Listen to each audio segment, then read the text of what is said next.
Pues bien, hermanos, vamos a continuar con nuestra segunda sesión de este curso que hemos titulado Transformados por su gracia. Yo voy a hacer un breve resumen de lo que vimos la semana pasada, para entonces sobre esa base seguir construyendo lo que es el tema de esta semana. Y el tema de esta semana es ese, precisamente, la gracia que describimos y explicamos la semana pasada. Una de las características de la gracia de Dios, de los aspectos de la gracia de Dios, es que es soberana, es la forma como se manifiesta, como Dios la ejerce. La gracia de Dios, Él la aplica de manera soberana, y eso vamos a ver en detalle lo que implica. Pero antes de eso, a manera de resumen, dijimos que este curso, la idea central que vamos a tratar de comunicar en la medida que vemos todas las sesiones, es que la gracia de Dios recibida por medio de Cristo y bien entendida es el combustible bíblico para la transformación del cristiano. La gracia de Dios recibida por medio de Cristo y bien entendida es el combustible bíblico de la transformación del cristiano. Esto tiene mucho, y vamos a tratar nosotros en la medida que avanzamos de desempacar todo lo que eso contiene, pero hay muchas razones por las que nosotros pudiéramos cambiar nuestra vida, transformar nuestra vida. Pero bíblicamente hablando, el principal motivo por el cual nosotros deberíamos cambiar y transformar nuestra vida es por la gracia que hemos recibido de parte de Dios. Esa debería ser la principal motivación. Más que el temor a las consecuencias, son los beneficios recibidos de parte del Señor que deberían movernos en la transformación de nuestra vida. Esa es la idea que este curso trata de transmitir.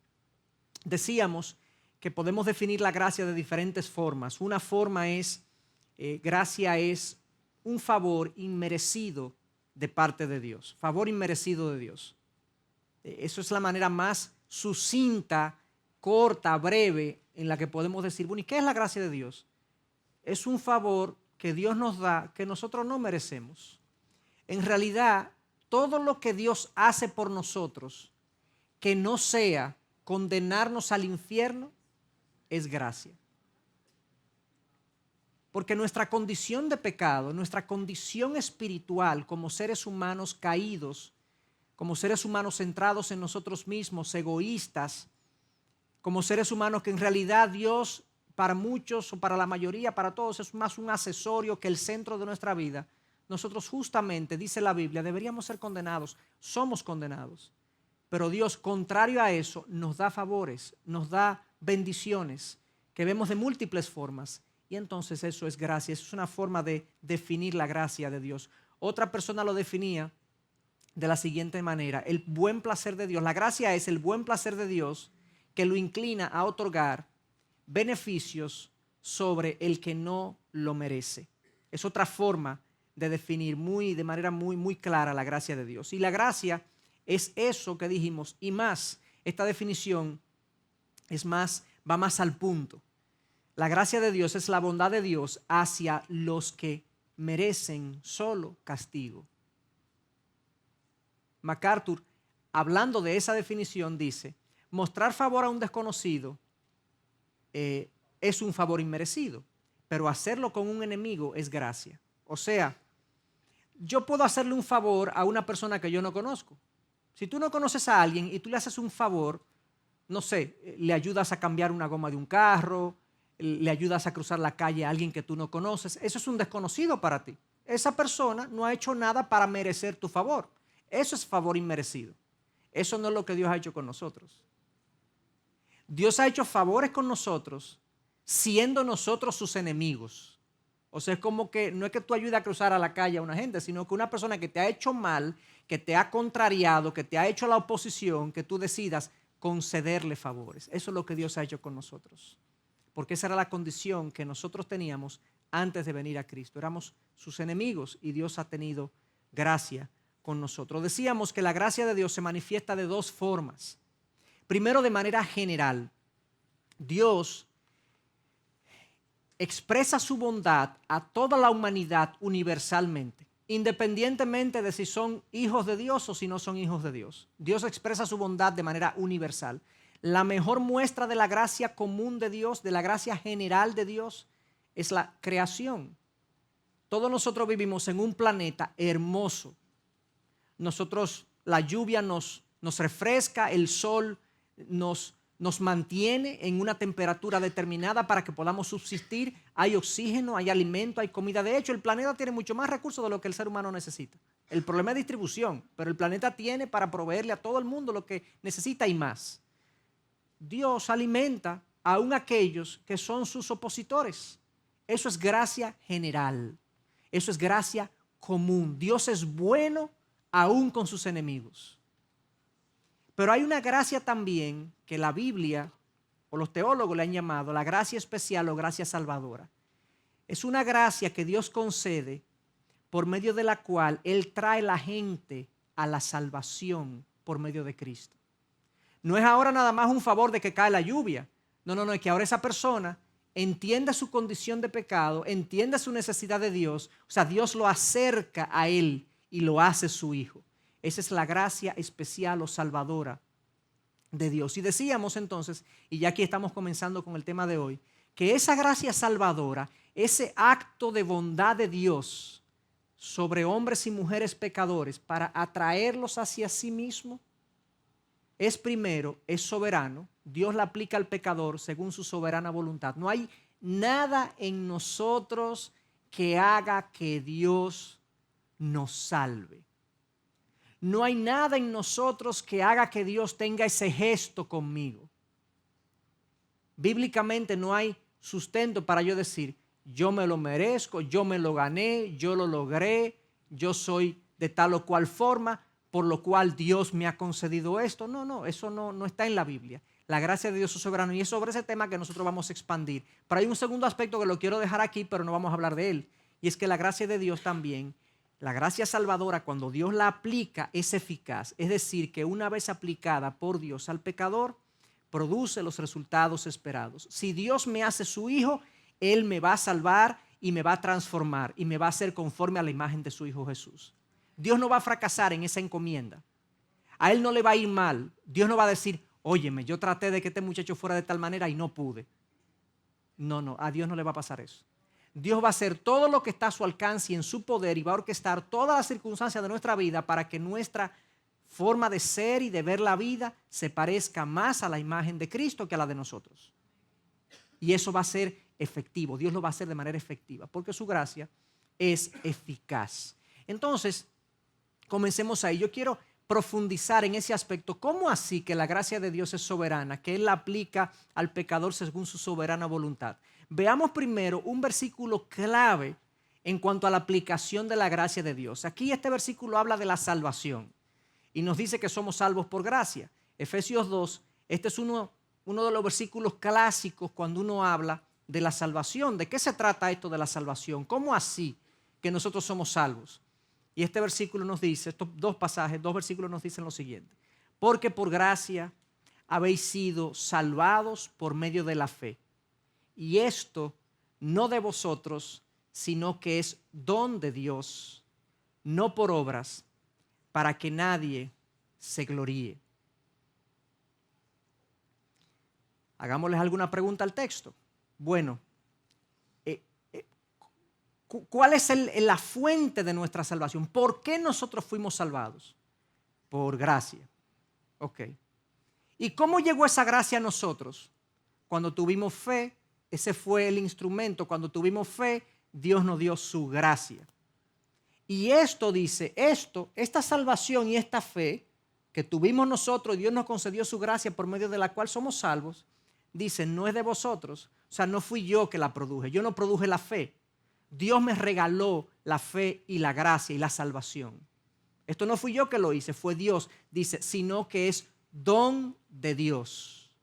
¿Y por qué?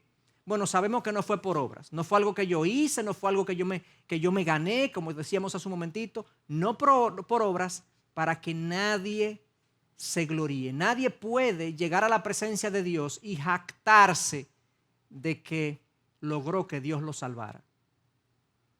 Nadie puede ser hijo de Dios y suponer que sus méritos lo hicieron calificar para ser hijo de Dios.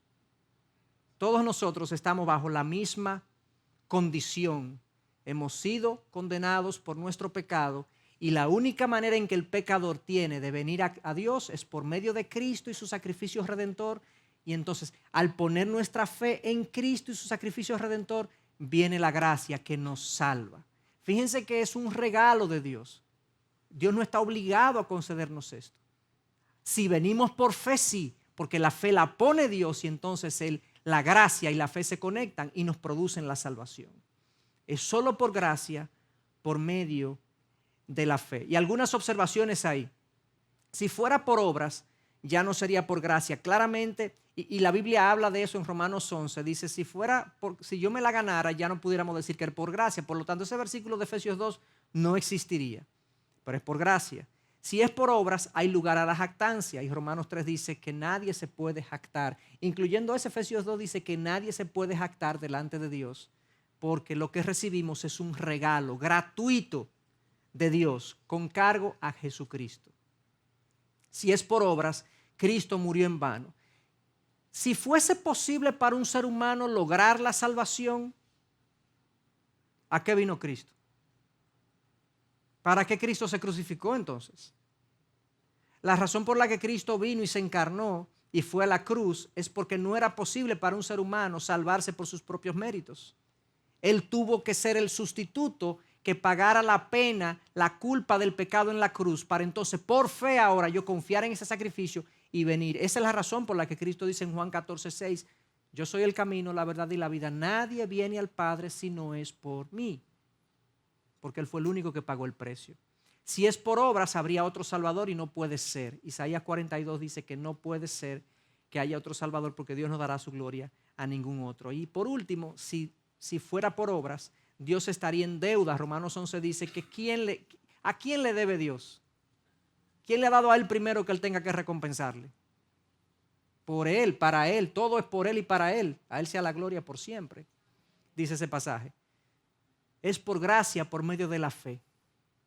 Entonces, en contraste con las obras, la fe excluye la jactancia, porque no es meritoria. Yo no me puedo enorgullecer de la fe. Nadie tiene razón de jactarse o para jactarse de haber confiado en el Señor. La fe en Él es la cosa más cuerda, racional y lógica que pueda haber. Confiar en el Creador y Redentor es solo lógico y razonable. Si no podemos confiar en Él, ¿en quién podemos hacerlo? Yo no puedo decir, yo fui inteligente y tuve fe. No. Si tú ves tu condición, si tú estás consciente de tu condición y de tu necesidad de salvación y de tu condición de pecado, lo más lógico es que tú recurras a Dios. Eso es lo más sensato que un ser humano pecador puede hacer, recurrir y hacerse, digamos, sostenerse del brazo extendido de Dios para la salvación. Por lo tanto, no hay lugar para la jactancia en nosotros.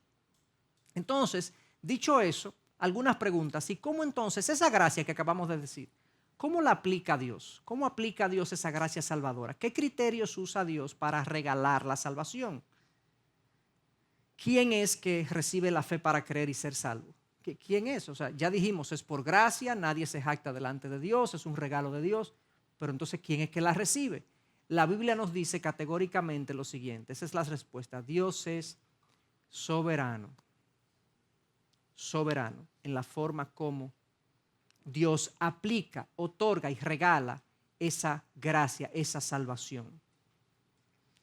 MacArthur dice en un libro acerca de la gracia, precisamente, la gracia salvadora de Dios es soberana en el siguiente sentido. La redención es todo trabajo de Dios. Él es completamente soberano en el ejercicio de su gracia. Él no está sujeto a la voluntad humana.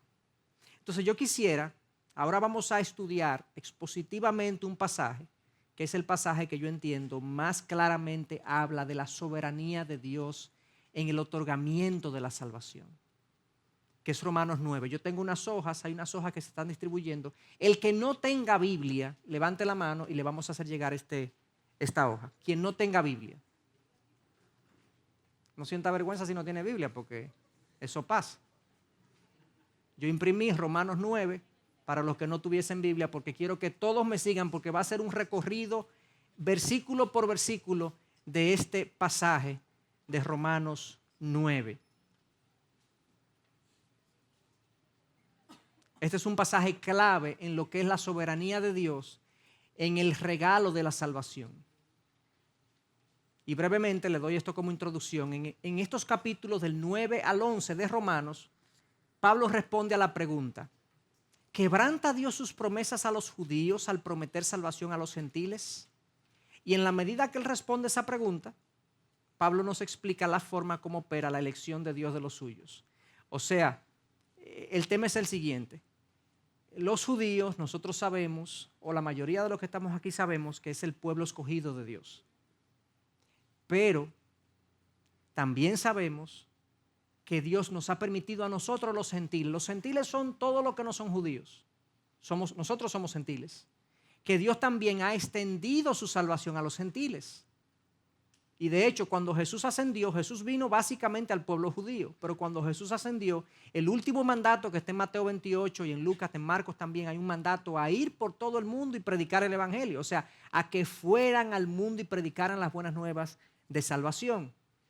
Entonces, en estos capítulos, Pablo está tratando de explicarle a judíos que están diciendo, pero ¿cómo así que ahora los gentiles son salvos? Porque los gentiles y los judíos no se llevaban.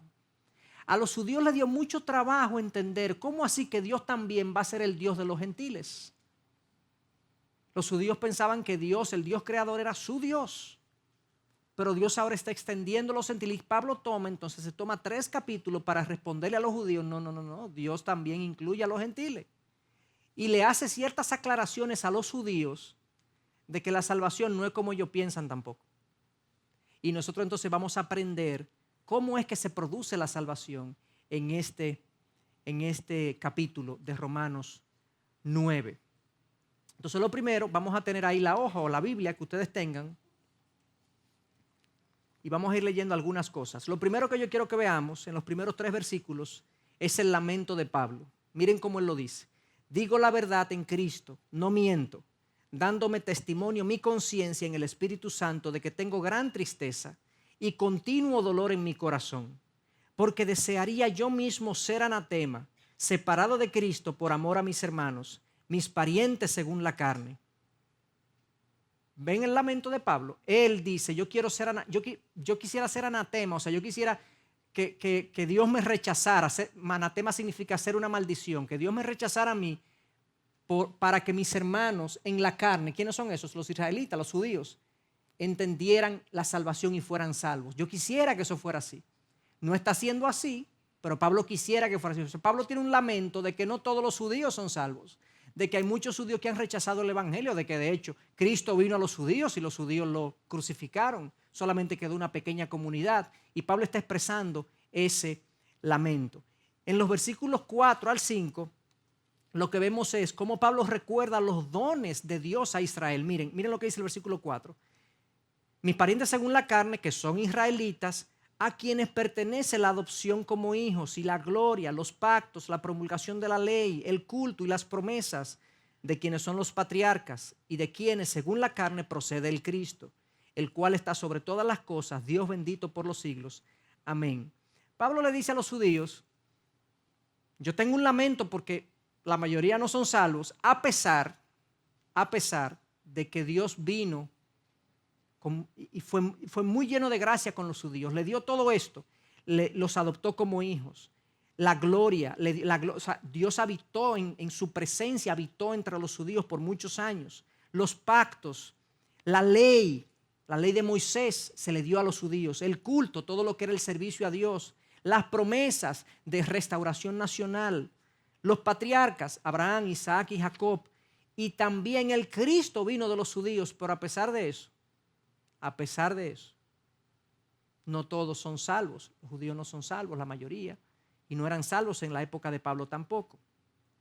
Entonces, aquí Pablo le está explicando a ellos un poco de que a pesar de que ellos son el pueblo escogido de Dios, Él sufre por ellos. Porque ellos no entienden la salvación y ellos, la mayoría, no son salvos todavía. Y Él va ahora a explicar el proceso de salvación claramente. Veamos desde el versículo 6 en adelante. Él comienza hablando de ejemplos de elección soberana. Y veamos en el versículo 6, primero quiero ver la primera parte del versículo 6. Dice, pero no es que la palabra de Dios haya fallado. Oigan bien, el hecho de que los judíos hayan recibido todas esas cosas y que no hayan sido salvos la mayoría, no es que la palabra de Dios haya fallado. ¿Qué es lo que había dicho la palabra de Dios? Dios había dicho que ese era su pueblo, que el pueblo de Israel era su pueblo. Pero Pablo está diciendo, a pesar de que la mayoría no son salvos, no es que haya fallado la palabra de Dios. Sigamos leyendo. Porque no todos los descendientes de Israel son Israel. ¿Cómo así? ¿Cómo así? Ni son todos hijos por ser descendientes de Abraham, sino que por Isaac será llamada tu descendencia. Esto es, no son los hijos de la carne los que son hijos de Dios, sino que los hijos de la promesa son considerados como descendientes. Veamos dos versículos más. Porque esta es una palabra de promesa. Por este tiempo volveré y Sara tendrá un hijo. Y no solo esto, sino que también Rebeca, cuando concibió mellizos, perdón, no lleguemos hasta el 10, ahí, dejémoslo hasta ahí. Una vez más, el versículo 8. Esto es, no son los hijos de la carne los que son hijos de Dios, sino los hijos de la promesa son considerados descendientes. Ahí vemos la primera ocasión donde Pablo le está aclarando a ellos, oigan una cosa, no todos los descendientes de Abraham son parte del linaje de Dios. Abraham tuvo otros hijos, pero básicamente hubo dos hijos que son muy conocidos, que son Ismael y Isaac, ¿correcto? ¿Y qué fue lo que Dios le dijo a Abraham? Le dijo eso, que por este tiempo Sara tendrá un hijo. Y el hijo, que era Isaac, el hijo de Sara, con Abraham, el hijo de Sara, era el que iba a continuar las promesas de Dios. O sea que los hijos de Abraham no son salvos o hijos de Dios porque eran hijos de Abraham. No, es porque eran producto de la promesa de Dios. Aquí prevalece la elección de Dios, no el linaje de Abraham. ¿Me están entendiendo? Esa es la primera forma que Pablo le está diciendo a los judíos. Oigan, esto no es un asunto de que somos hijos de Abraham. Esto es un asunto de que Dios fue así que lo diseñó. Es por medio de Isaac que viene la promesa. Luego, en el versículo 10, 11 y 13, 11, 12 y 13, vamos a leer desde el 10. Y no solo esto, sino que también Rebeca, cuando concibió mellizos de uno, nuestro padre Isaac, porque aun cuando los mellizos no habían nacido y no habían hecho nada, ni bueno ni malo, para que el propósito de Dios conforme a su elección permaneciera, no por las obras, sino por aquel que llama, se le dijo a ella, el mayor servirá al menor, tal como está escrito, a Jacob amé y a Esaú aborrecí. Primera cosa, enfatizando, Dios escoge a Isaac por encima de Ismael. ¿Por qué?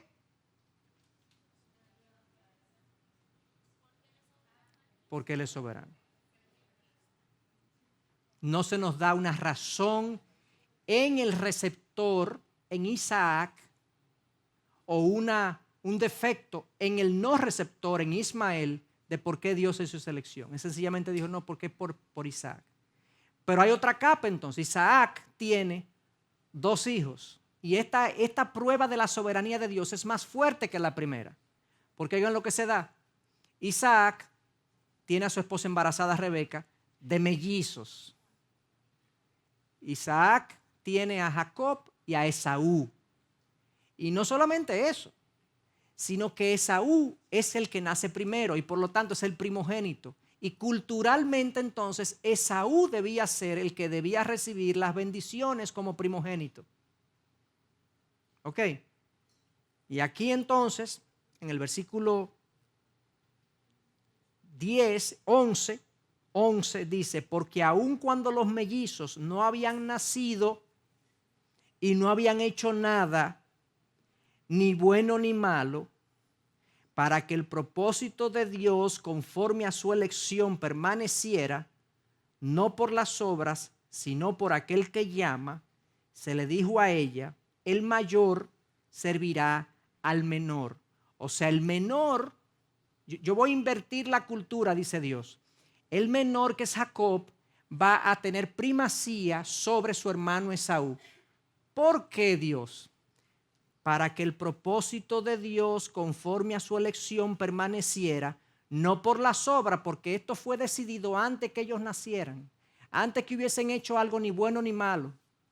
Dios decidió que el mayor servirá al menor. Dios decidió, al final dice el versículo 13, tal como está escrito, a Jacob amé, para Esaú aborrecí. Pablo está explicándole a los judíos cómo es que Dios hace su elección. Y más que cómo, lo que él está diciendo a los judíos es, Dios es quien decide sobre quien va a poner su mano y sobre quien va a reposar su gracia. Dios es que decide, Él es soberano. Él es soberano. Ante esa situación, yo sé que en la mente de ustedes, bueno, pero eso como que no parece muy justo, ¿verdad? Porque ¿cómo así que Dios es que decide y el hombre no tiene ninguna participación? Pablo anticipa esa inquietud y miren lo que dice el próximo versículo. ¿Qué pues diremos? ¿Qué diremos entonces? ¿Que hay injusticia en Dios? ¿Se fijan cómo lo que está diciendo Pablo es que Dios es que elige? Y él sabe que al ser humano eso como que le choca. Inmediatamente nos presenta el argumento. ¿Qué diremos? ¿Que hay injusticia en Dios? Y él responde, de ningún modo. Y ahora pone un texto, una cita del Viejo Testamento, indicando el derecho que Dios tiene de hacer lo que él le place. Y dice, porque él dice a Moisés, o sea, Dios le dijo a Moisés, tendré misericordia del que yo tenga misericordia. Y tendré compasión del que yo tenga compasión. Así que no depende del que quiere ni del que corre, sino de Dios que tiene misericordia. Eso, yo hice referencia a ese texto la semana pasada. Es como que Pablo le acaba de decir, señores, Dios es que escoge quién va a estar con él. Es Dios, no somos nosotros, es Dios. Él es Dios, nosotros somos criaturas. Nosotros somos receptores de su gracia. Y si yo le he recibido, gloria a Dios. Pero somos receptores de su gracia. Entonces, explícame más, Pablo. Dame un poquito más de argumento. Déjame explicarte, dice, déjame explicarte, mira. Dios tiene misericordia del que él tiene misericordia. Y tiene compasión del que él tiene compasión. Entonces no depende del que quiere ni del que corre. Y esto sí lo va a aclarar. Sino de Dios que tiene misericordia. ¿Entendieron? ¿Got it? Tranquilo. Ah, ok, Pablo. Wow, está duro. No se apela a la lógica, se apela a la soberanía. No se desarrolla las razones por las que Dios salva a alguien. Se apunta a la soberanía de Dios. Pero fíjense algo. Dios dice, yo tengo misericordia del que tengo misericordia. De eso sí podemos hablar porque la realidad es que esto está en Romanos 9, pero en Romanos 3, que no lo vamos a buscar, pero en Romanos 3 hay todo un capítulo dedicado a indicarnos a nosotros los seres humanos que todos nosotros hemos sido destituidos de la gloria de Dios. Ninguno de nosotros llena el estándar, ninguno de nosotros es perfecto, todos nosotros nos hemos alejado de Dios por nuestra propia voluntad. A veces no estamos conscientes de ello, pero en realidad nosotros vivimos nuestras vidas conforme a nuestros deseos y nuestras prerrogativas y nuestras iniciativas y nuestras visiones.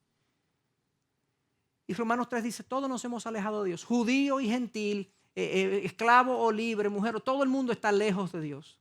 En esa condición entonces, justo es Dios cuando dice, condeno al ser humano. El ser humano está condenado, esa es la realidad. Y Romanos 5 dice claramente que por el pecado de uno, los muchos fueron constituidos pecadores. Nosotros somos pecadores y estamos justamente condenados delante de un Dios perfecto como nuestro Dios. Entonces, la misericordia, por definición, es algo que se otorga de manera voluntaria. Dios no está obligado a darle misericordia a nadie. La misericordia por definición es así. A veces se ha hecho esta historia, creo que algunos de ustedes la han escuchado, y es una historia real. Años atrás, o cientos de años atrás, cuando las guerras de Francia y Napoleón Bonaparte era el emperador de Francia, había un soldado que había cometido traición y había sido condenado a la horca o a no sé qué manera de morir. Pero la mamá viene donde Napoleón y apela por su hijo y le pide a Napoleón que perdone a su hijo y le tenga misericordia. Y Napoleón le responde: señora, su hijo no merece misericordia. Y ella le responde: si la mereciera, no fuera misericordia. La misericordia, por definición, es algo que no se merece, que se otorga de manera voluntaria. Por eso es que Dios dice: yo tengo misericordia del que tengo misericordia. El que tiene misericordia tiene el derecho de otorgarla y no otorgarla. No podemos alegar que Napoleón fue injusto si le otorgó. No lo, de hecho, ese caso fue perdonado y recibió misericordia. Pero si Napoleón hubiese decidido condenar, ¿fue injusto Napoleón? Cumplió la ley. Napoleón no fue injusto, cumplió la ley. Y decidió entonces no llevar a cabo la ley y tuvo misericordia. Es algo absolutamente voluntario. Lo mismo que Dios, cuando decide otorgar misericordia, Él está precisamente reprimiendo su ley justa, pero el que no recibe misericordia recibe su justicia.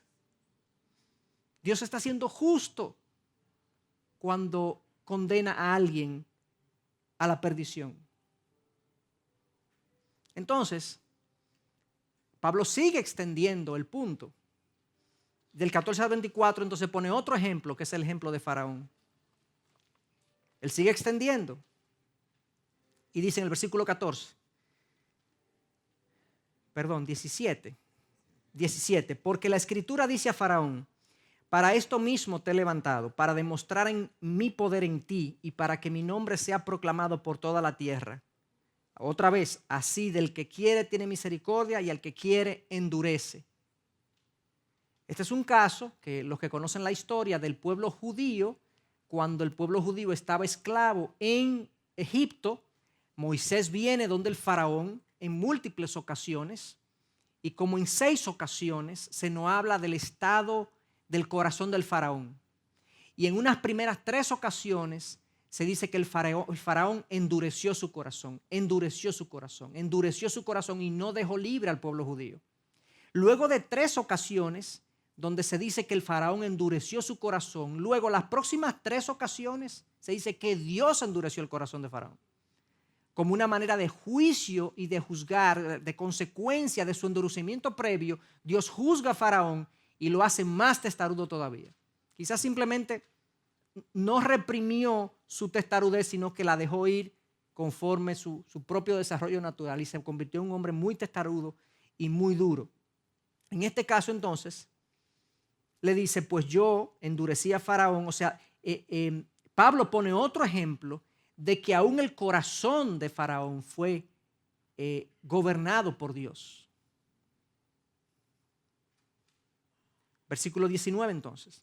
Me dirás entonces: ¿por qué pues todavía reprocha a Dios? Porque ¿quién resiste a su voluntad?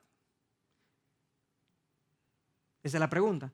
Entonces, si Dios es que hace toda esa cosa, ¿por qué Él me dice que yo soy culpable? Y la respuesta de Pablo es: al contrario, ¿quién eres tú, hombre, que le contestas a Dios?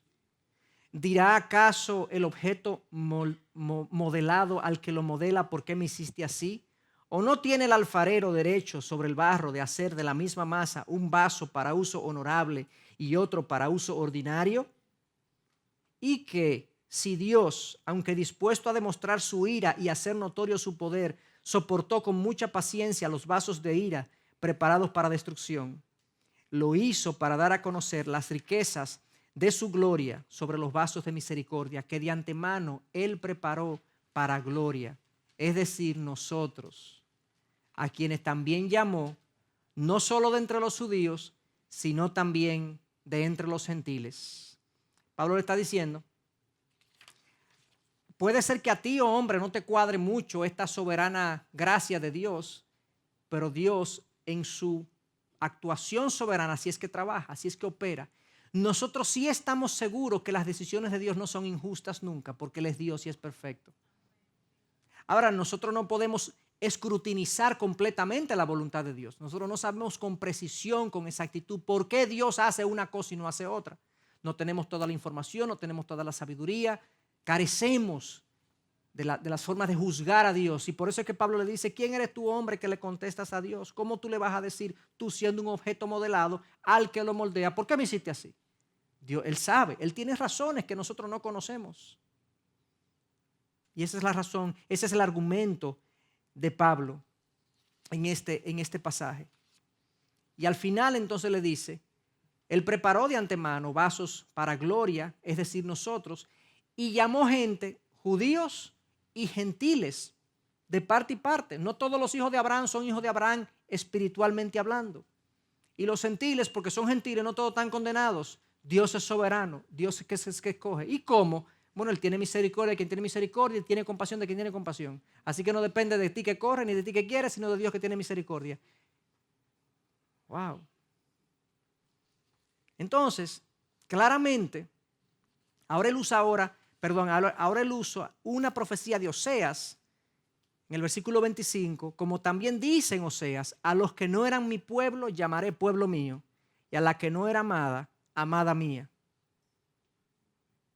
Y acontecerá que en el lugar donde les fue dicho, vosotros no sois mi pueblo, allí serán llamados hijos del Dios viviente. Usa una profecía de Oseas.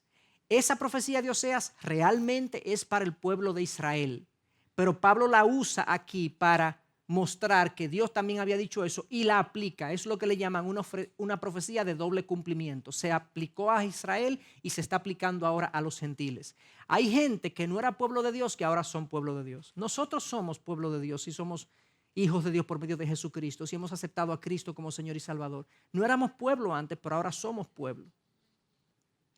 No solamente usa Oseas, usa Isaías también. Fíjense cómo dice el versículo 27. Isaías también exclama en cuanto a Israel, aunque el número de los hijos de Israel sea como la arena del mar, solo el remanente será salvo. Oh, porque el Señor ejecutará su palabra sobre la tierra cabalmente y con brevedad. Y como Isaías predijo, si el Señor de los ejércitos no nos hubiera dejado descendencia, hubiéramos llegado a ser como Sodoma y hechos semejantes a Gomorra. ¿Qué es lo que está diciendo aquí? Hay muchos hijos de Israel, pero no todos Dios los ha escogido. No todos son salvos. Solo el remanente. El remanente es un famoso remanente que siempre ha estado presente. Dios, por más corrupto que su pueblo se encuentre, siempre tenía un grupo de personas que le eran leales. ¿Y por qué le eran leales? Por la misericordia de Dios. Porque Dios abría sus ojos y los mantenía sensibles a Dios. Porque Dios los sensibilizaba. Porque Dios tomaba de la misma masa pecadora, decía, no, yo esta gente la voy a pulir y voy a hacer de ellos una masa para uso honroso, un vaso para uso honroso. Es gracia soberana, absolutamente soberana. Conclusión entonces en el versículo 30 al 33. ¿Qué diremos entonces? O sea, ante estos argumentos, que los gentiles que no iban tras la justicia alcanzaron justicia, es decir, la justicia que es por fe. Pero Israel, que iba tras una ley de justicia, no alcanzó esa ley. ¿Por qué? Porque no iban tras ellas por fe, sino como por obras. Tropezaron en la piedra de tropiezo.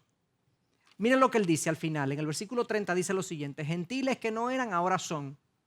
Increíblemente, por la soberana gracia de Dios, los gentiles que antes no eran, ahora Dios los ha hecho partícipes de la gracia salvadora de Dios. Y los judíos que sí eran pueblo de Dios, ahora increíblemente la mayoría no está siendo partícipes de la gracia salvadora de Dios. El énfasis es que Dios es soberano en la forma como aplica su gracia. Entonces, algunas enseñanzas que nosotros extraemos de aquí. Por difícil que sea para los judíos, Dios también salva a gentiles. Por difícil que sea para el ser humano, la salvación es un acto soberano de Dios. Sobre esto, la Biblia afirma categóricamente que no hay injusticia en Dios. No sé si pudieron ver el desarrollo del argumento de Pablo en cuanto a la elección de los gentiles y la elección de todo ser humano que venga a Cristo y que venga por fe al Señor. O sea, es pura gracia soberana de Dios. Hay otro capítulo en la Biblia que es clave y vital en esto de la gracia de Dios. Y está en Juan 6. En Juan 6, yo quisiera hacerle un brevísimo resumen de Juan 6. No lo vamos a ver en todo el detalle que vimos a Romanos 9, pero quiero hacerle un brevísimo resumen de estas cosas. Miren el resumen. Jesús es popular por las señales. El versículo 2 de Juan 6 nos dice que una gran multitud venía a Cristo. El versículo 10 dice que eran más de 5,000 hombres que en ese momento se habían congregado a estar con Jesús. Jesús multiplica en este capítulo los panes y los peces, ¿ok? En el versículo 15, Jesús se aleja del grupo por las intenciones políticas del grupo. El versículo 15 nos dice lo siguiente: por lo que Jesús, dándose cuenta de que iban a venir y a llevárselo por la fuerza para hacerlo rey, se retiró otra vez al monte él solo. Jesús se dio cuenta que esta gente lo que quería era un beneficio político de él, porque Jesús había multiplicado los panes, había sanado enfermos, y entonces los líderes del pueblo, algunos cabeza caliente que habían ahí, lo que querían era nombrarlo rey. Este es el rey de nosotros, para buscar un conflicto con Roma y lograr la liberación de Israel. Pero Jesús no quería eso. El reino de Cristo, dice claramente la palabra, no es de este mundo, sino que es de otro mundo. Y él se sale de estas intenciones. Entonces, al salirse de esto, los discípulos cruzan al otro lado y Jesús camina sobre las aguas. Este fue el capítulo donde Jesús caminó sobre las aguas. Él acababa de multiplicar los panes, alimentó se calcula más de 10,000 personas, eran 5,000 hombres, pero habían muchas más personas ahí. Alimentó a la multitud, luego él camina sobre las aguas y alcanza a sus discípulos en la barca. Le estoy dando un resumen para ir a unas cosas específicas. La gente entonces, cuando ve que Jesús se va, persigue a Jesús. Los versículos 24 y 25 dice que ellos se dieron cuenta que Jesús no estaba allí, ni tampoco sus discípulos, subieron a las barcas y se fueron a Capernaum buscando a Jesús. Oigan esto, Jesús le dice a los discípulos, vayan a descansar al otro lado de la... Y los discípulos se van, se suben en su barquito, no sé qué, se encuentran una tormenta en medio, Jesús luego los encuentra y los lleva a la costa sanos y salvos, pensando que iban a descansar, y del otro lado ahí estaba la gente. ¿Dónde estaban ustedes? Nosotros los estábamos esperando. O sea, la gente los acosaba, no les permitía descansar, en ocasiones no podían ni siquiera comer. Pero entonces, ¿qué pasa? En esa ocasión ahora Jesús confronta sus motivos. Miren lo que dice el versículo 26 y versículo 27. Jesús les respondió y les dijo: en verdad os digo que me buscáis, no porque hayáis visto las señales, sino porque habéis comido de los panes y os habéis saciado. Ustedes están atrás de mí por interés, no porque han visto las señales de que yo soy el Mesías. Por eso ese uso de esa palabra señales es algo que Juan usa a lo largo de su evangelio, que eran señales que apuntaban a Jesús como Mesías. Y Jesús les dice: ustedes no me buscan porque han visto las señales de que yo soy el Mesías, sino que yo les di de comer, ustedes han comido de los panes y os habéis saciado. Jesús entonces comienza a hablar de asuntos espirituales, pero ellos comienzan e insisten en hablar de lo material, de la comida. Miren lo que pasa aquí en el versículo 29 de Juan 6. Respondió Jesús y les dijo: esta es la obra de Dios, que creáis en el que Él ha enviado. Le dijeron entonces: ¿qué pues haces tú como señal para que veamos y te creamos? ¿Qué obra haces? En serio, ¿ustedes no estaban ayer en la multiplicación de los panes? ¿Ustedes no vieron que yo multipliqué los panes? Nuestros padres comieron maná en el desierto, como está escrito, le dio a comer pan del cielo. Entonces Jesús les dijo: en verdad os digo, no es Moisés el que os ha dado el pan del cielo, sino que es mi Padre el que os da el verdadero pan del cielo, porque el pan de Dios es el que baja del cielo y da vida al mundo. Ellos estaban hablando del pan, Jesús estaba hablando de él como pan. Ellos hablan de las cosas materiales de este mundo, Jesús habla de las cosas espirituales del otro mundo. Versículo 34. Porque Jesús está hablando del pan, ¿verdad? El pan que baja del cielo. Oigan lo que dicen estos bárbaros. Entonces le dijeron: Señor, danos de ese pan siempre. Danos siempre de ese pan. Porque Jesús acaba de decir que es un pan verdadero que baja del cielo, que da vida al mundo. Pero ellos no entienden. Yo estaba hablando de pan sobao y Jesús está hablando del pan espiritual. ¿Se dan cuenta que no? Esta gente no ve, no entiende. Versículo 36. Perdón, versículo 35. Jesús les dijo, yo soy el pan de vida. El que viene a mí no tendrá hambre y el que cree en mí nunca tendrá sed. Oigan esto. Pero ya os dije que aunque me habéis visto, no creéis. Ustedes están ciegos. Eso es lo que Cristo le dice en el versículo 36. Ustedes están ciegos. Ustedes no me ven como lo que yo soy, como el Mesías, como el pan espiritual que ustedes necesitan. Ustedes están tan mal que ni se dan cuenta lo mal que están. Y ahora es que yo quiero, entonces voy a poner el pasaje donde es clave esto en cuanto a el otorgamiento de la gracia. Miren lo que Cristo dice ahora en el versículo 37. Yo le leí el 36 que dice, pero yo ya os dije que aunque me habéis visto no creéis. Ahora yo pongo el 37 aquí en pantalla. Todo lo que el Padre me da, vendrá a mí. Y al que a mí viene, y al que viene a mí, de ningún modo le echaré fuera. Porque he descendido del cielo no para hacer mi voluntad, sino la voluntad del que me envió. Y esta es la voluntad del que me envió, que de todo lo que Él me ha dado yo no pierda nada, sino que lo resucite en el día final. Porque esta es la voluntad de mi Padre, que todo aquel que ve al Hijo y cree en Él tenga vida eterna y yo mismo lo resucitaré en el día final. Esa primera parte, ¿qué les dice a ustedes? Esta gente no cree, está ciega, no ve a Cristo como su Señor, como su Salvador, como el pan de vida. No lo ve, no lo entiende. Cristo dice, ustedes no creen, ustedes me ven y no me creen. Pero todo el que el Padre me da, va a venir a mí.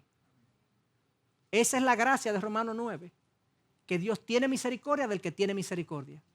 Y tiene compasión del que tiene compasión. No depende del que quiera ni del que corre, sino de Dios que tiene misericordia. Y Dios Padre entonces atrae gente hacia el Hijo y les permite ver al Hijo como lo que el Hijo realmente es. Sigo leyendo. Versículo 41 en pantalla. Por eso los judíos murmuraban de él, porque había dicho, yo soy el pan que descendió del cielo. Y decían, ¿no es este Jesús, el hijo de José, cuyo padre y madre nosotros conocemos? ¿Cómo es que ahora dice, yo he descendido del cielo? Respondió Jesús y les dijo, no murmuréis entre vosotros.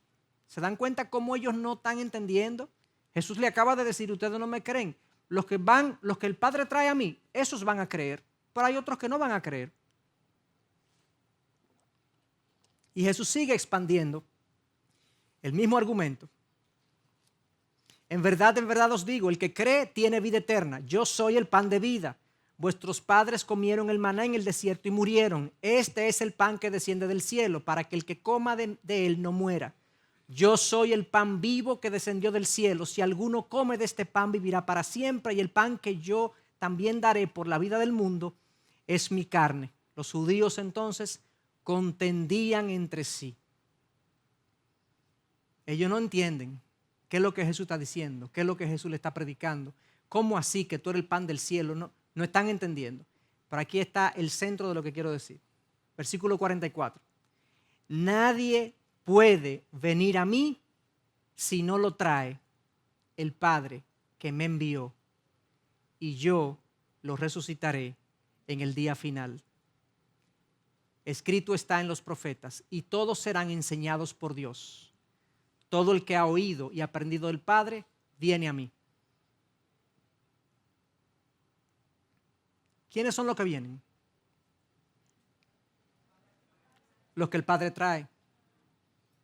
Los enseñados, versículo 45, los que el Padre le enseña, le abre sus ojos, le da entendimiento, le da comprensión, los ayuda a ver su condición espiritual, su necesidad de Cristo, su necesidad de salvación, y recurren a Dios en fe, pero es algo que Dios ha hecho en ellos ya. Es algo que Dios lo ha guiado a creer y a entender. Y luego de todo ese argumento, al final, y al final del capítulo, se da esto. El Espíritu es el que da vida. La carne para nada aprovecha. Aquí ustedes están hablando de carne, yo estoy hablando de espíritu. Ustedes están hablando de pan físico, yo estoy hablando de pan espiritual. Las palabras que yo os he hablado son espíritu y son vida. Pero hay algunos de vosotros que no creéis. Porque Jesús sabía desde el principio quiénes eran los que no creían y quién era el que le iba a traicionar. Y decía, otra vez, por eso os he dicho que nadie puede venir a mí si no se lo ha concedido el Padre. ¿Cómo leemos eso? ¿Cómo así, Señor? ¿Quiénes son los que vienen a Jesús? Los que el Padre se lo concede. Fíjense que es una concesión, es un regalo. La salvación es por gracia, por medio de la fe, y esto no de vosotros, para que nadie se gloríe. Es don de Dios, es un regalo de Dios.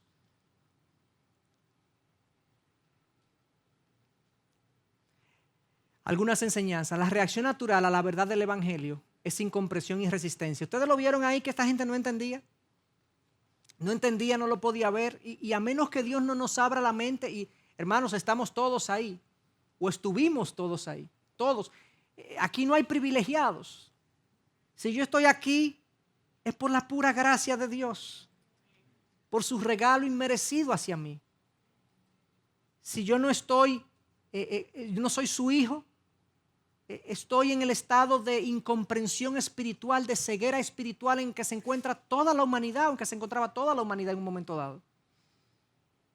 Y cuando me predican el Evangelio, cuando me hablan de Cristo, yo no entiendo. ¿Cómo que yo necesito un pan espiritual? ¿De qué tú me estás hablando? A veces hay incomprensión, a veces hay resistencia. De hecho, producto de esto, dice el mismo texto, no lo leí eso, pero dice que muchos discípulos ya no andaban con él. La gente comenzó a rechazar a Jesús. Comenzó, no, esto no, a mí no me cuadra. El ser humano está ciego espiritualmente a menos que el Padre le enseñe. Claramente, es una enseñanza que tenemos. Y no venimos a Jesús, el Padre nos trae. No venimos a Jesús, el Padre nos trae. Esa es la realidad humana en la que nosotros nos encontramos. La gracia soberana, hermanos, es el pero de Dios a nuestra ceguera y mortandad espiritual. La gracia soberana es el pero de Dios a nuestra ceguera y mortandad espiritual. Nosotros vamos a, en la medida que vayamos ampliando en este curso, vamos a hablar de la gracia, de esta gracia, pero cómo esta gracia ahora aplicada a nuestras vidas, cómo estos regalos de Dios hacia nosotros nos transforman la vida. Pero era primero necesario entender cómo es que ha llegado esto a nosotros. Esto es un puro regalo. El cristiano camina por este mundo sintiéndose privilegiado y honrado en todo momento. Él ha sido tratado no según él se merece, sino según la gracia y la misericordia de Dios. Yo no merezco ser tratado por Dios de la manera que yo he sido tratado. Y de hecho, Dios es más bondadoso con los seres humanos, independientemente de si son sus hijos, de lo que los seres humanos se merecen.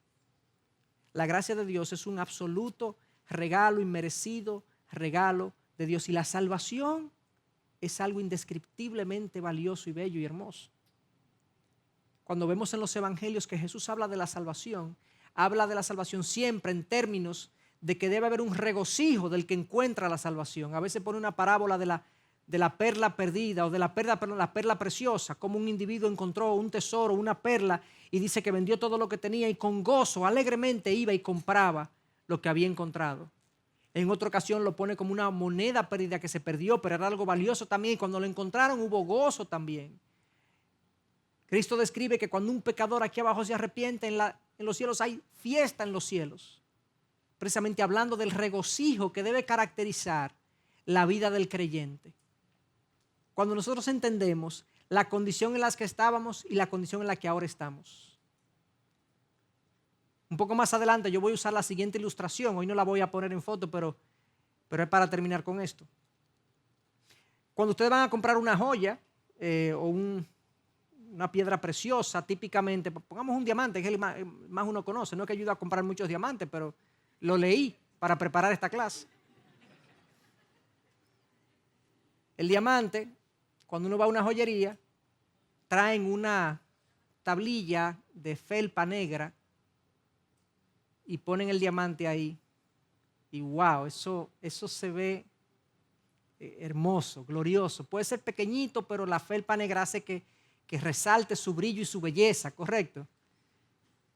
Su tonalidad, y precisamente por porque lo vemos en el telón de fondo de la felpa negra. Precisamente cuando nosotros pensamos cuál era nuestra condición antes de venir a Cristo y la condición de incapacidad que teníamos como estos judíos que no podían ni siquiera entender el mensaje.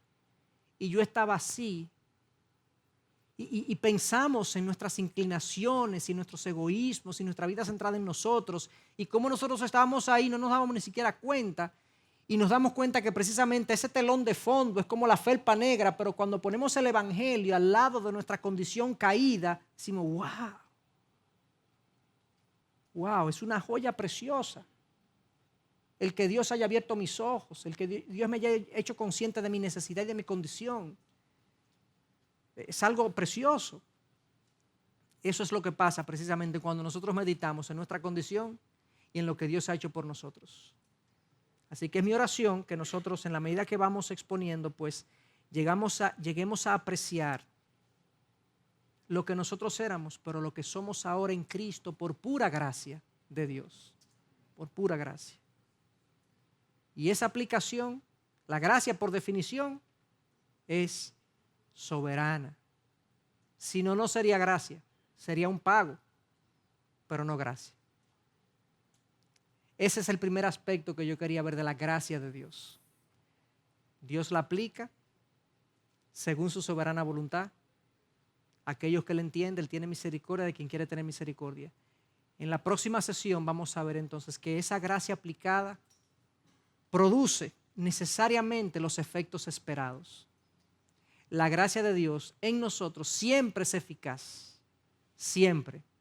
Aunque nosotros sí tenemos un rol que jugar en nuestra transformación, no así en la salvación, pero sí en nuestra transformación, pero Dios siempre hace que su gracia sea eficaz en nuestras vidas. Y esa es la próxima sesión que vamos a tener. No la semana que viene que tenemos comunión, pero sí la semana de arriba. Vamos a orar y vamos a tener oportunidad de hacer un par de preguntas.